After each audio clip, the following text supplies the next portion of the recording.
Olá, sejam bem-vindos à Competência 2 e primeiramente vamos retomar alguns conceitos que nós trabalhamos na primeira semana da nossa disciplina. Vocês devem relembrar dos conceitos de normalização, fontes de informação, canais de comunicação formais e informais, os organismos internacionais e nacionais de normalização, o conceito de comunicação científica, os níveis de normalização. Pois bem, nessa segunda competência nós vamos aprender a manusear a norma em si. É interessante que vocês verifiquem no caderno as indicações sobre a norma, sobre cada uma dessas normas e acessem o conteúdo integral. E a partir de agora vamos começar a normalizar de verdade. A primeira norma que nós vamos trabalhar é a ABNT 6027, que é o sumário. Você sabe o que é um sumário? Geralmente quando nós vamos fazer compras ou quando temos vários itens, várias tarefas para resolver, nós fazemos uma lista que vão nos remeter para cada parte do nosso dia ou para cada seção de um supermercado, por exemplo. Da mesma forma funciona um sumário, que vai organizar e vai remeter para partes ou capítulos específicos de uma obra. Vamos conhecer essa norma? Bom, essa é a norma 6027 ABNT, Informação e Documentação, sumário. Vamos observar alguns elementos que compõem essa norma. Esse é o visual atual das normas da ABNT e elas seguem sempre o mesmo padrão. Tem sempre um sumário inicial dizendo qual que é o conteúdo da norma e no caso dessa aqui, que é de sumário, ela é bem pequena, bem limpa, e traz sempre algumas definições para ajudar você a identificar quais são os elementos que vão fazer parte desse seu trabalho, vou identificar cada um desses conceitos e vai dar as diretrizes para a localização e estrutura, que é a formatação. No caso do sumário, temos ele como um elemento pré-textual, que inicia logo após a folha de rosto, né? Quando houver mais de um volume, deve ser incluído o sumário em toda a obra, em todos os volumes, de forma que se tenha conhecimento do conteúdo, independente do volume consultado. Como já falamos, o sumário é uma prévia do conteúdo e vai remeter para cada parte específica, dizendo qual que é a paginação onde você encontra esses tópicos, esses títulos que fazem parte do trabalho. Como estrutura, nós temos alguns indicativos, tá? Que são os indicativos de seções, que são os títulos e os subtítulos, e eles sucedem os indicativos, né, dessas seções. Recomenda-se que eles sejam alinhados pela margem do título do indicativo mais extenso, inclusive os elementos pós-textuais, e temos como exemplo, primeiro ponto, introdução, que são grandes seções, arquivos de sistemas. Aqui temos uma seção e subseções, que elas devem ser formatadas individualmente. Veja que as seções mais extensas, que elas são mais abrangentes, elas vêm em caixa alta e em negrito. As subseções, elas vêm sem a caixa alta, apenas no negrito. E as subseções, elas vêm em caixa baixa e sem negrito.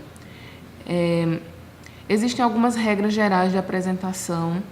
Por exemplo, a palavra sumário deve ser centralizada com o mesmo tipo de fonte utilizado para as seções primárias. Recomenda-se que a subordinação dos itens seja destacada com a mesma apresentação tipográfica, o tipo de letra, por exemplo, e os elementos pré-textuais não constam no sumário, ou seja, capa, folha de rosto, elas não são contados, é contado geralmente a partir da introdução. Vamos ver alguns exemplos de sumário? Temos aqui um exemplo de sumário. É o sumário de um livro. Observe que aqui nós temos o indicativo das seções. As seções mais abrangentes, elas vêm com destaque gráfico. As seções ou subseções, elas vêm com outro destaque, né, diferente, para indicar como se fosse uma hierarquia dos pontos. Existe a indicação da paginação e não se coloca, por exemplo, 1 ponto, 2 pontos. Não, é apenas o número seguido. Temos aqui o sumário de uma publicação acadêmica. Observe que nós temos da mesma forma a indicação das seções mais abrangentes, as seções menos abrangentes. Veja que visualmente nós conseguimos identificar quais são os pontos que são mais gerais e as suas subseções como se fosse realmente uma hierarquia. Então, o sumário não tem segredo, tá? É diferente do índice. Muita gente coloca erroneamente a palavra índice no início, como se fosse sumário. Esses dois tipos de elementos, eles são diferentes. O sumário vem logo no início da publicação, vai remeter para os títulos, para os tópicos, como foi organizado o trabalho com a paginação. Já o índice, ele também tem uma norma própria, é um elemento pós-textual, que é opcional, e ele remete para assuntos ou para nomes, por exemplo, e não se aplica nesse caso aqui do sumário, que é um elemento obrigatório e pré-textual. Viu só como a norma de sumário é interessante? Agora eu tenho certeza que suas atividades semanais e os projetos integradores serão bem mais organizados. Vamos verificar qual vai ser a nossa próxima norma? Nossa próxima norma é a ABNT 6028, os resumos. Essa norma é interessante porque vai precisar de algumas habilidades da pessoa que vai trabalhar, do técnico em biblioteca, do bibliotecário, do profissional da informação, enfim. É interessante verificar que você vai precisar saber ter algumas habilidades de leitura, escrita e compreensão. Isso porque o resumo é uma síntese dos pontos principais que são tratados em um documento. Importante também mencionar que no resumo nós não vamos fazer interpretações pessoais, nem fazer juízos de valor. Isso porque nós temos que preservar o ponto de vista do autor e a integridade das informações que estão ali no texto. Então, se falta alguma informação, se você acha que deve colocar algum ponto a mais, infelizmente no resumo nós não podemos fazer, porque nós temos que ser fiéis ao texto original. E aí, vamos ver quais são os tipos de resumo que existem? Vamos conferir na norma. Essa é a norma de resumo, a ABNT 6028. Observe que visualmente elas são bem diferentes, isso por conta do tempo de edição. A edição dessa norma de resumo é de 2003. Da mesma forma, nós temos os mesmos elementos, um pequeno sumário com o conteúdo da norma.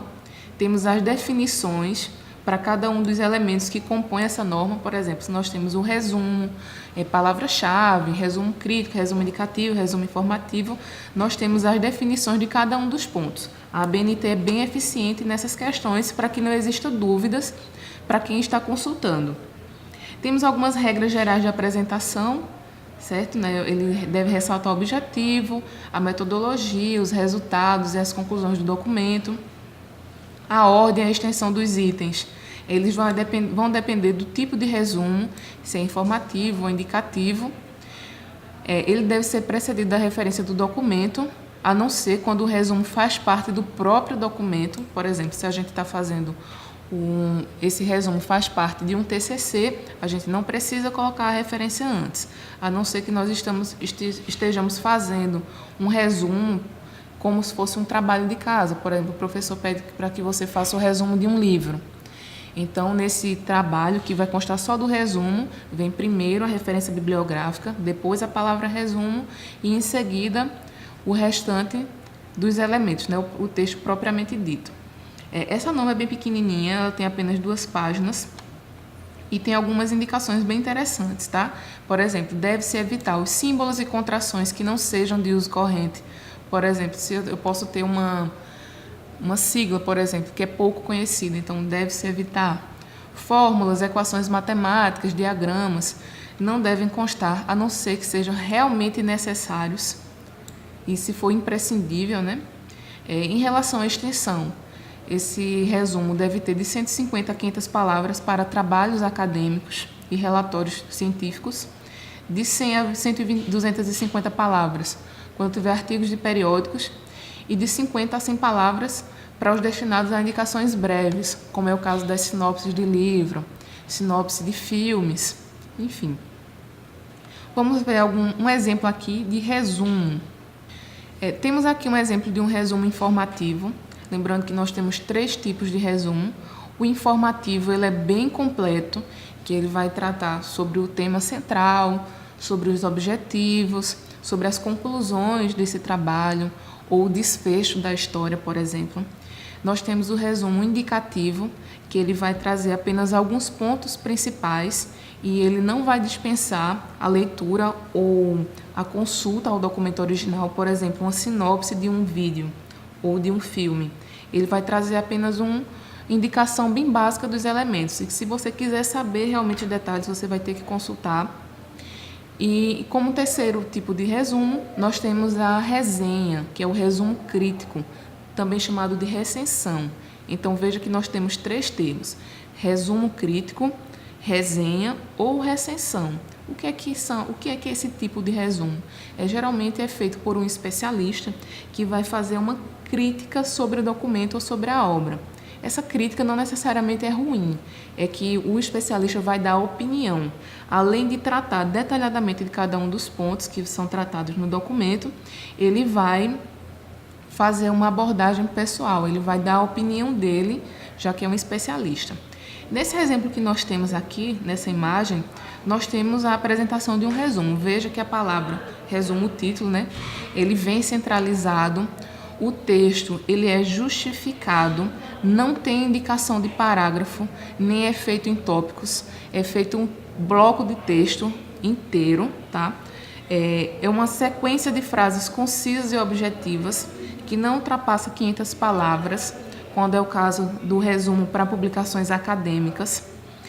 Temos em seguida as palavras-chave também, que são elementos imprescindíveis. Essas palavras-chave elas devem representar o conteúdo do trabalho, ou conteúdo do documento, que sejam os pontos principais dos assuntos principais. Deve-se usar o verbo na voz ativa e na terceira pessoa do singular. Não pode começar, por exemplo, nesse trabalho eu percebi tal. Não se usa o eu, deve-se utilizar a terceira pessoa do singular. Percebe-se, observa-se, e sempre na voz ativa. Ou seja, sofrendo, não. A gente tem que ser sempre na voz ativa, como se estivesse narrando realmente o que se sucedeu durante o trabalho. Bom, sobre resumo, a norma é bem pequena, bem objetiva. Viu só como o resumo é interessante? Além dessas habilidades de leitura e escrita, nós temos alguns tipos bem legais, que é o resumo informativo, o resumo indicativo e o resumo crítico. Vamos utilizá-los em situações específicas que nós vamos ver mais adiante com outros tipos de norma. Vamos lá! Imagine só a seguinte situação. Você se esforça bastante para fazer uma pesquisa, faz diversas leituras, visita bibliotecas, assiste diversos vídeos e faz um trabalho super bacana. De repente você descobre que alguém pegou as suas ideias ou que simplesmente citou um trecho do seu trabalho sem dizer que foi você quem fez. Você ficaria feliz? Eu mesma ficaria bastante chateada. Para que esse tipo de coisa não aconteça, nós temos uma norma específica, que é a ABNT 10.520, que são as citações em documentos. As citações servem para enriquecer o seu trabalho e geralmente demonstram que você se embasou bastante, que você trabalhou bastante para compreender aquele conteúdo antes de fazer aquela pesquisa. Fica muito bacana você buscar fontes externas quando for fazer uma atividade semanal, fazer um projeto integrador, e isso demonstra que você aprendeu bastante, que você já conhece diversos autores e conhece diversos conceitos que estão além das disciplinas. Isso dá um up bem legal no seu trabalho. Mas existem situações que a gente tem que aprender a indicar qual é a fonte, qual é o autor daquela informação extra que nós buscamos. Para isso, nós vamos aprender a manusear a norma. Vamos ver quais são os tipos de citação e como é que a gente identifica cada uma delas? Bom, essa é a estrutura da ABNT 10.520, informação e documentação, citações em documentos. Visualmente, ela é bem parecida com a norma de resumo, que elas são editadas há algum tempo atrás, mas tem os mesmos elementos. Temos sempre um pequeno sumário dizendo qual que é o conteúdo dessa norma. É uma norma bem pequena também, 7 páginas apenas, e vai tratar dessas citações em documentos. Como a gente veio falando nos conceitos, a norma de citação ela é muito importante porque ela vai resguardar o conteúdo intelectual das obras que você consultou para embasar o trabalho que você está desenvolvendo. Então, temos alguns tipos de citação, porque nós temos várias situações em que podemos fazer essas citações, tanto a citação direta, a citação indireta, as citações de citação.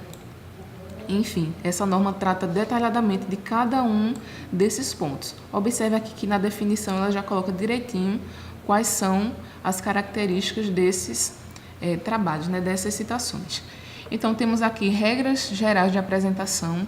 No caso das citações, as chamadas são pelo sobrenome do autor, que pode ser uma pessoa ou uma instituição, que elas podem ser em letras maiúsculas e minúsculas. Aparecem em letras minúsculas quando o nome do autor, da instituição responsável pelo conteúdo, aparece fora dos parênteses, observando sempre que a gente tem o autor, o ano de publicação e a página, quando for o caso. E aí, letra minúscula, quando a gente tiver o nome do responsável fora dos parênteses, e letras maiúsculas, todas em maiúsculas, quando a gente tiver o nome do autor, da instituição responsável pelo conteúdo, dentro dos parênteses, tá? Temos as citações diretas e indiretas. Temos algumas situações aqui, por exemplo, supressões, interpolações, acréscimos ou comentários, ênfase.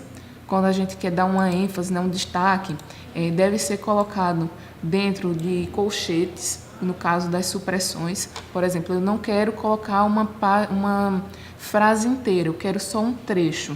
Então, eu tenho que indicar qual foi a parte que foi suprimida pelo colchetes e reticências. Se eu tiver um acréscimo ou um comentário, por exemplo, se eu quiser fazer um comentário dentro de uma citação, coloca-se entre colchetes.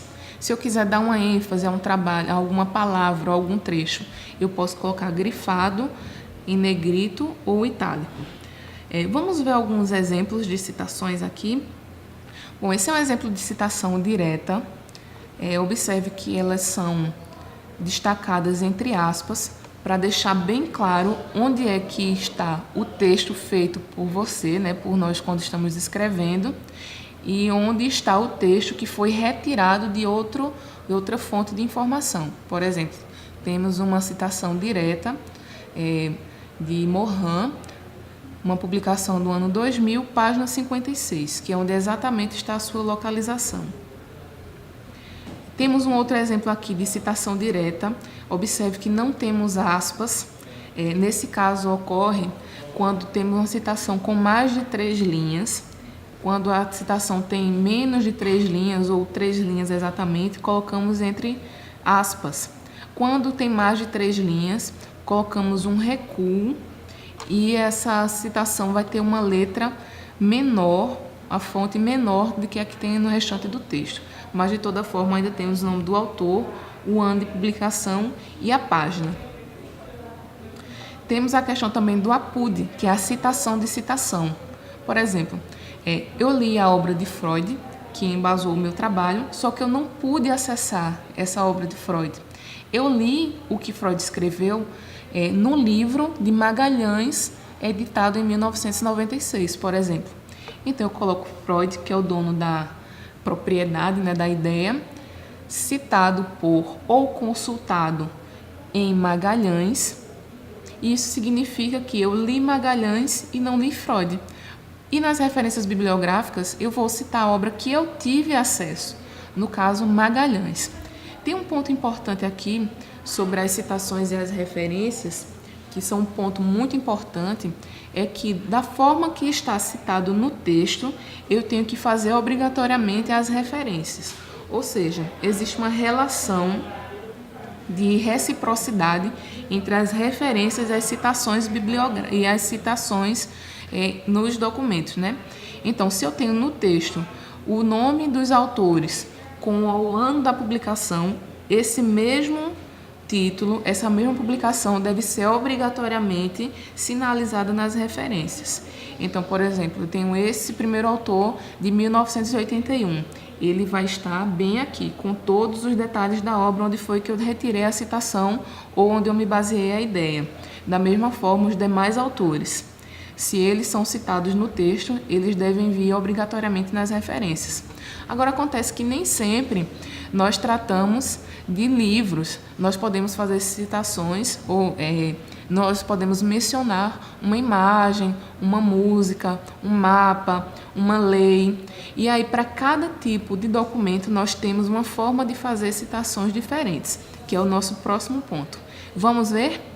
Nós acabamos de ver que as citações vão proteger os direitos dos autores. E quando a gente faz uma citação, temos que colocar qual é o autor, qual é a fonte daquela informação. E como é que a gente faz então para verificar essas fontes?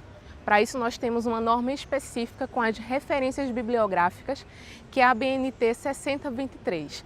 Nessa norma, nós temos os tipos de documento e como fazer cada uma das citações, porque pode haver aquela dúvida: se você citou um vídeo, se você citou um áudio, se você citou uma imagem, se você trabalhou com um documento impresso, um texto, como é que a gente faz cada um desse tipo de material?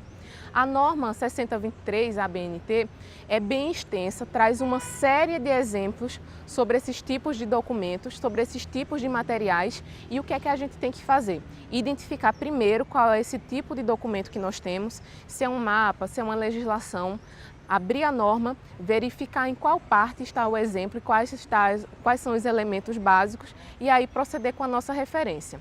É interessante que essas referências nós não precisamos decorar todas, mas sim aprender a identificar qual é o tipo de documento que nós temos em mãos e saber buscar na norma que tipo cada um dessas situações. Vamos verificar essa norma para ver como ela funciona?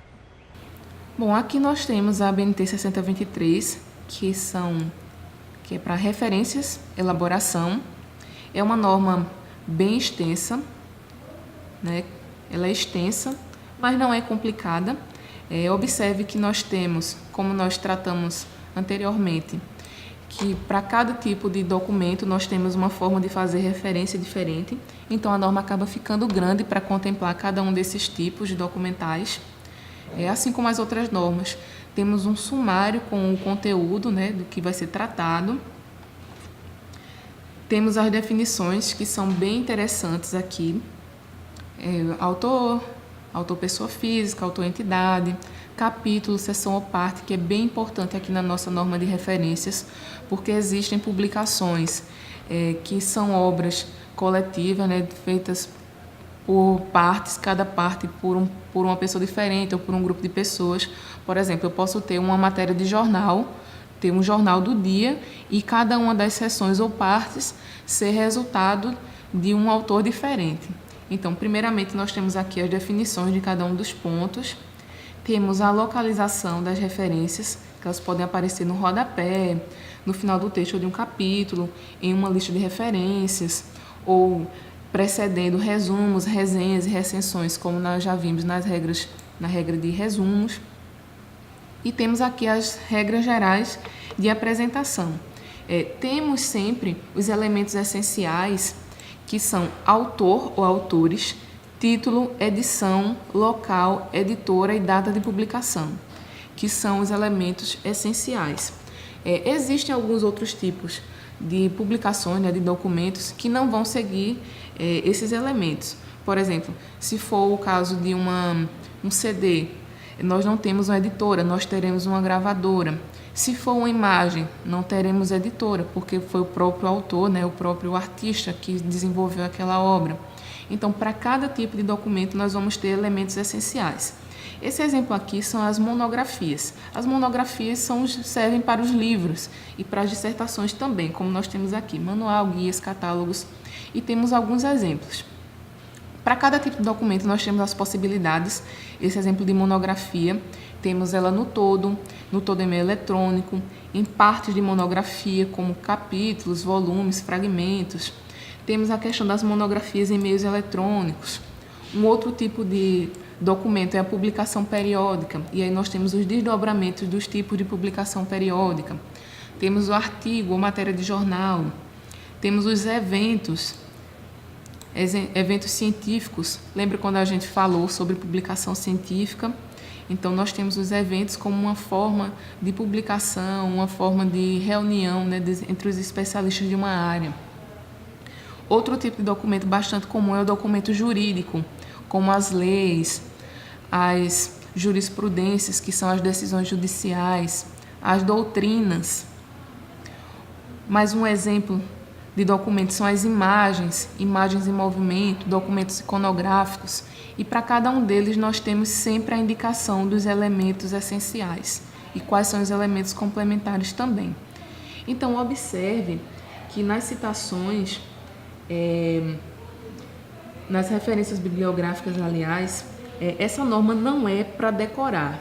A gente nunca vai conseguir decorar todos esses elementos, mas a gente tem que aprender a localizar qual é o tipo de material e a orientação correta que a norma dá. Então, por exemplo, se eu tenho uma gravação de som e vou fazer a referência dessa gravação de som, então eu tenho que localizar na norma onde que eu faço, como é que eu faço a referência de gravação de som. Esse exemplo aqui, documento sonoro em parte, partitura em meio eletrônico, artefatos tridimensionais, enfim, são várias situações que a norma prevê. Então, primeiramente, eu devo identificar qual é o tipo de material que eu estou referenciando, que eu preciso referenciar e encontrar na norma. Caso você tenha dificuldade, a própria norma desenvolveu um índice. Vamos até o índice. Aqui nesse índice remissivo, perceba que nós já tratamos da diferença entre índice e sumário, o índice vem no final, e aí nós temos algumas possibilidades. Por exemplo, estou com uma dificuldade, quero ver um exemplo de como é que eu coloco uma fita cassete. Então, eu tenho que localizar aqui no índice cassete, que é sonoro. Então, temos aqui a indicação do ponto onde exatamente está, que é o 7.13.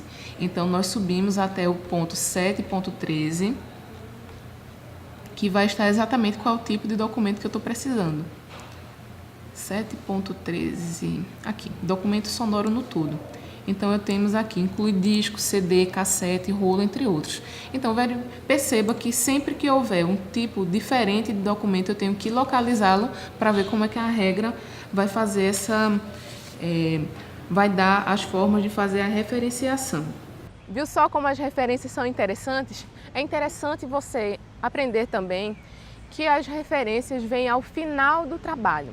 Nós temos alguns elementos que vêm antes do texto, temos alguns elementos que são prévios, né, como o sumário, capa, temos a parte textual, que é o núcleo do nosso trabalho, da nossa pesquisa, e temos elementos que vêm ao final do texto, como é o caso das referências.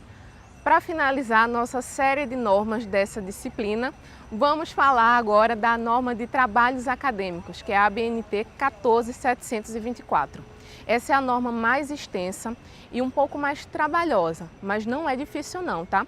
Essa norma vai estabelecer quais são os elementos pré-textuais, textuais e pós-textuais. Se liga nessa imagem. Esta aqui é a ABNT 14724, Informação e Documentação Trabalhos Acadêmicos. É um visual bem diferente, né, em questão de editoração, que foi editado mais recentemente. É o visual atual da ABNT. E é uma norma que congrega várias outras. Ou seja, da mesma forma que as referências estão diretamente ligadas às citações, por exemplo, nós temos aqui nos trabalhos acadêmicos, uma série de outras normas que vão dar suporte a esse tipo de publicação. Por exemplo, aqui no próprio sumário, que trata do conteúdo da norma, nós temos já alguns tipos de elementos que vão fazer parte, né? Por exemplo, capa, elementos pré-textuais, textuais e pós-textuais, notas de rodapé, a paginação, citações, enfim. Temos várias outras normas para nos dar suporte e a própria regra já prevê isso. Aqui, os documentos relacionados a seguir são indispensáveis à aplicação deste documento. Para referências datadas, aplicam-se somente as edições citadas. Para referências não datadas, aplicam-se as edições mais recentes do documento. E aí temos uma lista de quais são as normas que vão fazer parte do suporte para trabalhos acadêmicos. Então, a gente vai ficar bem munido de todas essas normas. Nem todas elas vocês viram aqui na nossa disciplina, porque essas normas completas geralmente se aplicam a trabalhos mais complexos, como é o caso das dissertações, das teses, das monografias de conclusão de curso. Então, para o nosso curso técnico de bibliotecas, nós focamos nos pontos que nós vamos utilizar sempre. Então, da mesma forma, nós temos aqui na nossa norma algumas definições dos elementos e temos dos pontos principais, que é a estrutura do trabalho acadêmico. Sempre que você tiver uma dúvida de qual é a ordem correta dos elementos, a gente pode consultar essa estrutura aqui, esse esquema.